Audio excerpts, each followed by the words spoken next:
Buenos días, estudiantes cramerianos. El día de hoy vamos a desarrollar un tema en el curso de Historia Universal que lleva por título Sociedades Esclavistas. Antes de ver a las sociedades esclavistas, primero vamos a definir qué cosa es el esclavismo. El esclavismo es entendido como el segundo modo de producción en la historia de la humanidad, que se va a caracterizar en la apropiación total del trabajo de los hombres en beneficio de un pequeño grupo social, que vendría a estar conformado en esa época por sacerdotes como también por la aristocracia militar. Bueno, ahora tú te preguntarás, profesora, ¿pero qué es eso de segundo modo de producción? Eso quiere decir que es la segunda forma de organización económica y social que se va a desarrollar en la historia de la humanidad. La primera corresponde a la comunidad primitiva, época en la cual el hombre pues está evolucionando tanto biológica como culturalmente. En esos tiempos desarrollaba inicialmente la caza, la recolección y posteriormente va a aprender a desarrollar la agricultura y la ganadería. Cuando el hombre se vuelve agricultor, cuando se vuelve pastor, surge también un concepto muy importante que es el de la propiedad privada sobre el agua, propiedad privada sobre las tierras, y eso va a conllevar enfrentamientos. Y como resultado de estos enfrentamientos van a ir apareciendo organizaciones cada vez más y más poderosas, algunas de ellas respecto del resto. Entonces ahí es donde se va a ir constituyendo las sociedades esclavistas. En un inicio, las sociedades esclavistas aparecieron en lo que vendría a ser la zona conocida como el Medio Oriente, donde se habrían desarrollado civilizaciones como los sumerios, los acadios, por ejemplo, ¿no? Y posteriormente pues van a aparecer sociedades como el caso de la cultura egipcia. Pero nosotros el día de hoy vamos a hablar específicamente de dos sociedades importantes en donde el esclavismo alcanzó un óptimo nivel de desarrollo, que vendrían a ser primero Grecia y posteriormente vamos a hablar respecto de la civilización romana. Por aquí nosotros tenemos un pequeño mapa en donde he ubicado a los sectores más importantes de las sociedades esclavistas. Tenemos, por ejemplo, en este sector a lo que vendría a ser el continente europeo. Por aquí estaría la zona conocida con el nombre de Asia Menor o también llamado Cercano Oriente, y en este sector estaríamos ubicando al norte del continente africano, en donde hoy en día estarían territorios como serían pues la región de Marruecos, al igual que también Egipto, ¿no? El desierto del Sahara formaría parte de este escenario que estamos viendo en este sector. Es justamente aquí, en el continente europeo, a orillas del mar Mediterráneo, en donde se van a desarrollar dos civilizaciones muy importantes, que serían Grecia y Roma. Grecia se habría de desarrollar en esta zona de acá, que vamos a ubicarla con un circulito verde. Este sector que nosotros estamos identificando vendría a ser la península balcánica, en donde surgió la civilización griega, que vamos a explicar a continuación, y en este otro sector que vamos a colocar con un circulito negro, aquí es en donde se va a desarrollar la civilización romana. Como habíamos comentado hace un ratito, el desarrollo de ambas va a significar el auge, el apogeo de la historia del esclavismo. Pero estas dos civilizaciones aparecieron simultáneamente, o sea, al mismo tiempo. Bueno, no. Si hablamos cronológicamente de las dos, la más antigua vendría a ser Grecia. Cientos de años posteriormente habría de aparecer Roma. Entonces, hay una época inicial de desarrollo, de auge, de bonanza de Grecia, mientras Grecia estaba en su etapa de desarrollo. Por otro lado, en el sector de la península itálica se venía desarrollando de una manera pues todavía, digamos, muy pequeña la historia de Roma, ¿no? Con el tiempo, Roma va a llegar a constituirse en el imperio más poderoso de la antigüedad. Inclusive va a terminar absorbiendo a toda aquella organización y territorios que quedaban como parte de lo que había sido anteriormente la historia griega. Entonces vamos a primero hablar respecto de Grecia y posteriormente vamos a hablar acerca de Roma. Lógicamente, lo que vamos a hacer es hablar de las características más importantes de cada una de ellas. Ya sabemos, ¿no?, como lo hemos visto en el mapa, que la civilización griega se desarrolló aquí, en la península de los Balcanes, ¿no?, que sería parte de la región suroriental del continente europeo. En Grecia existieron numerosas ciudades, cada una de ellas gobernada, ¿no?, por una determinada autoridad. Algunos tenían reyes, otros tenían líderes militares, otros tenían un sistema mucho más avanzado, pero definitivamente cada una de ellas era autónoma.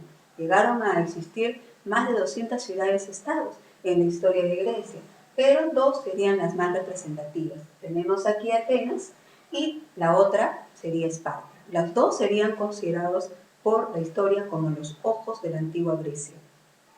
¿Qué pasó con el caso de Atenas? Bueno, Atenas va a ser una ciudad-estado muy moderna para su tiempo, en donde el sistema de gobierno que se va a establecer va a ser el de una democracia. ¿Qué quiere decir democracia? Demos significa pueblo y kratos significa autoridad. Es decir, en Grecia se va a establecer un régimen en donde los ciudadanos van a tener participación. Los ciudadanos serán considerados mayores de edad a los 18 años y desde ese momento podían tener participación constante en las reuniones, en las asambleas y formar parte inclusive del gobierno que ellos pues dirigían, ¿no? Mientras que en Esparta existía un sistema totalmente distinto.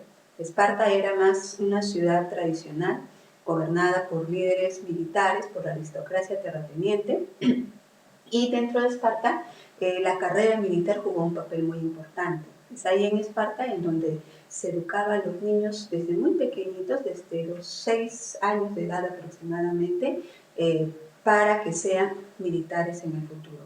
Y ellos destacaron por encima de los demás griegos por ser un ejército bien consolidado, bien constituido, que llegaría en algún momento a enfrentar a un enemigo muy peligroso que sería el ejército persa. Es ahí donde se recuerda la hazaña en los famosos 300 soldados espartanos que enfrentaron a un enorme ejército que venía de la región del Asia Menor. Y que este suceso, esta hazaña, sería inclusive llevada pues a la pantalla gigante hace algunos años atrás, ¿no? También vemos que los aportes principales de Grecia serían, como ya hemos comentado, la democracia, que quiere decir que los ciudadanos van a tener participación en el gobierno, y dentro de ello también podemos hablar del desarrollo del conocimiento humano. La filosofía, que es considerada como la madre de todas las ciencias, va a tener su desarrollo en Grecia, ¿no? Aquí personajes como Sócrates, Aristóteles, Platón, por ejemplo, van a aportar muchísimo en cuanto a esa ciencia. Y también tenemos aquí a la geometría, al igual que ello la cartografía y, bueno, ¿no?, otras ciencias que definitivamente nos van a hablar respecto de qué tanto conocían los griegos, por ejemplo, sobre la Tierra. Llegaron a hacer cálculos respecto del tiempo de duración del año, llegaron a hacer cálculos sobre el diámetro de la Tierra, establecer incluso parte de las líneas imaginarias que nosotros hoy conocemos. En el caso de Roma, como ya habíamos comentado, Roma se va a desarrollar un poquito más tarde, ¿no? Ellos se van a ubicar en la península itálica, que estaría aquí, que es la botina, ¿no?, del continente europeo, a orillas de un río llamado Tíber, y es ahí en donde pues habrían de inicialmente desarrollarse bajo la práctica de la agricultura y también del pastoreo. En la historia de Roma vamos a ver que hay 3 periodos bien marcados. Uno que vendría a ser la monarquía, el otro que sería la república y el tercer periodo que sería el imperio.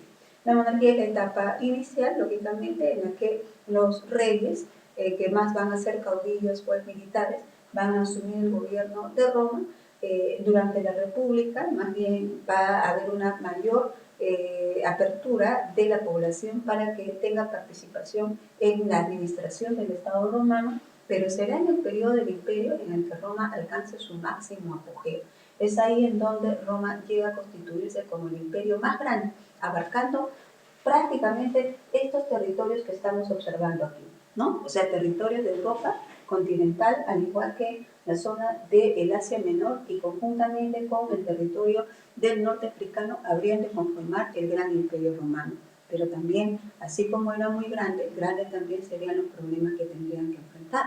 Más adelante, los constantes enfrentamientos, las revueltas generadas en las provincias de Roma y el debilitamiento de la clase gobernante de Roma va a ocasionar prácticamente su caída. Ahora, ¿cuáles serían los aportes principales de Roma a las sociedades posteriores? Hay una pregunta de examen de admisión que planteó hace algunos años atrás San Marcos respecto del tema. La pregunta era: ¿el aporte más importante de los romanos a las sociedades actuales habría sido? Y la respuesta sería el derecho. Los romanos fueron expertos en leyes. Lógicamente, estas leyes fueron consecuencia de constantes debates y sobre todo lucha entre el sector popular conocido como los plebeyos contra los patricios, que eran los que gobernaban.